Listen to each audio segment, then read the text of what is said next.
mentioned yesterday that you could make 140 if you really needed to, but I think this is what your 26th UFC WEC fight, something along those lines. Something along those lines. Does it get easier or harder the cut over time? Like, do you refine your method, or is it more challenging? It's usually like clockwork. It's so weird. My body knows. My body's been so used to it, so it knows like when I'm coming up, it just responds a certain way. It knows what I'm trying to do. I think mentally it might get draining sometimes, just because sometimes you're not eating and you're really cutting it down. But yeah, I think more mentally. But it's this camp was a little easier. Yeah, I mean, have you ever thought, moving on? I know it's like kind of the thing now that a lot of guys are moving up and kind of avoiding the weight cut. Have you ever thought about that? I know it's you're one day from weight cut, but yeah, I mean, I definitely have thought about it, and I always told myself I probably would as I got older. But sometimes I go with one of my teammates, Rafa Garcia. He's an up-and-comer, one of the strongest humans I ever met. And when I roll with him, I'm like, man, I can't be fighting 55s.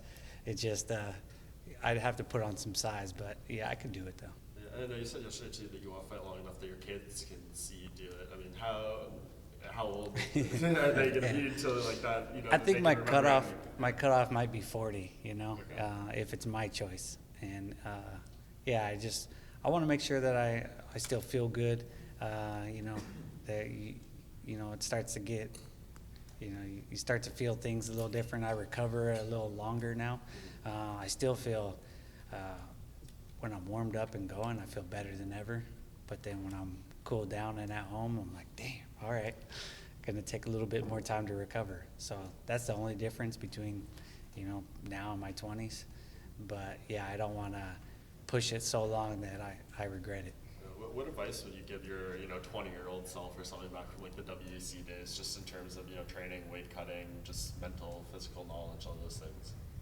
I don't know if I have any advice. I felt like I don't remember a lot of my 20s, honestly. I've said this before. It's like I spent so much time obsessing about this sport and trying to be good and trying to do everything right that I didn't really have a lot of fun. I focused. I did all the things that I needed to do, and so I spent so much time just obsessing about the sport that it kind of passed me by, and my 30s have been a lot more fun. But I don't think I would change it. It's who I am. It's what I did. It's my path. What do you mean by fun? Is that like something in terms of just like the overall picture of your training? Because obviously you look at this from outside perspective, this doesn't seem like it shouldn't be a fun sport. You're getting in there fighting someone, but I mean by taking days to have fun.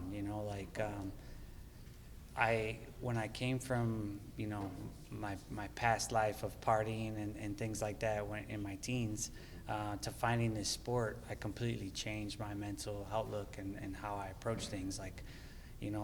Military, you gotta train and get up, and everything is a certain way, right? And so if somebody asked me, hey, do you want to go out to a bar on Thursday or to dinner, and I'd be like, in my mind, I'm thinking, what is this person, stupid? I have to work out the next day. Like, what are they trying to derail my career?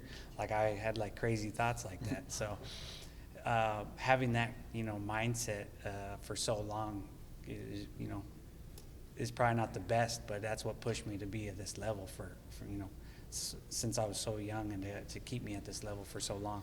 So now I know I put in the work, I trust myself, and I know when to enjoy myself, to have a beer, to go out and eat, and I make sure that I cut it out far enough out, and it's always a gradual thing, so that way I don't burn out.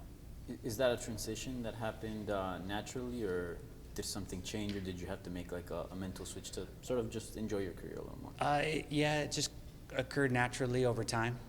As I got into my later 20s, early 30s, I started to be able to enjoy myself.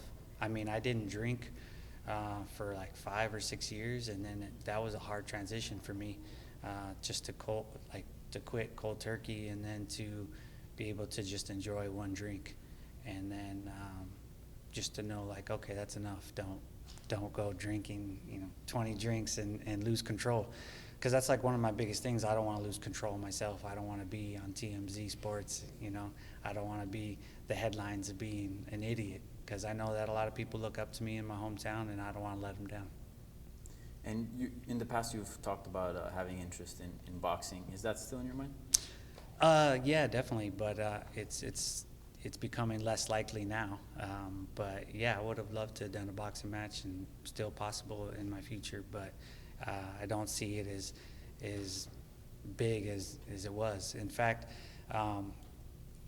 people don't really know, but I was talking to Paulie Malignaggi via Twitter when the whole McGregor-Mayweather thing was happening, and I thought that the whole card should be a boxer versus MMA, and I was really trying to push for that, and we kind of verbally agreed to fight and try to make that happen. But I had to fight Artem, you know, strangely enough, in 3 weeks, and I didn't think that anyone would take me serious if I was asking for a boxing match when I had a headlining fight 3 weeks before. So I told him after the fight, we talk about it, and then by then the deal was already done, and he said that he couldn't get anything done on his side, I couldn't get anything done on my side, and it just was never talked about again. But I would have thought that was my biggest chance. Did you see that Tyron Woodley called out Canelo today and said he'd knock him out? No, that's funny. I don't know if I believe that, but I know there's a lot of good strikers in MMA, but not a lot of them take the time to box. You know, I spend a lot of time boxing. I bring, you know, my training partners over. I brought many MMA fighters to my boxing gym to get good sparring in, and there's only a handful of guys that really spend the time to box with these guys. You see the video of Crone doing that breathing exercise yesterday at the workout? Yeah. What'd you make of that? It was to be expected. I know that's one of his things. I think it's kind of iconic for their family, and it gets them out of doing the open workout. So I was like, damn, I could do a breathing thing or something. I'm not the biggest fan of doing open workouts. I just tried to make the best of the situation, especially all those people showed up. You know, I didn't want to let them down. But if I had to choose, I'd choose not to, because, you know, this isn't the funnest week. You know, I just try to make the best of it. Right. Is it just for that reason that's kind of just like an interruption from your schedule? It's not more so that you're like, you know, maybe tipping your hand or... Yeah, I don't really want to show, you know, what I've been working usually. A lot of times I don't have the energy, and it's like I'm kind of finicky when it comes to the fight week, where I have like spurts of energy and spurts of not having any. So I'm like, let's go train right now while I have the energy. Or sometimes they're like, come on, let's go. And they got to drag me to the gym. Because I usually train like 14 weeks for a fight is what I like to do. I like to prepare and over-prepare. So by the time I get close to a fight, I'm more winding down and my body doesn't really want to do anything. And I've learned that it keeps me from getting injured as well.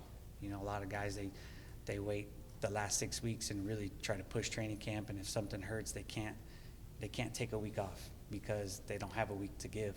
If I'm training for 14 weeks for a fight, I could take a week off. I could take 2 weeks off and still be fine. So. Thank you, Coach. Thanks, guys. Cool. Thanks, guys.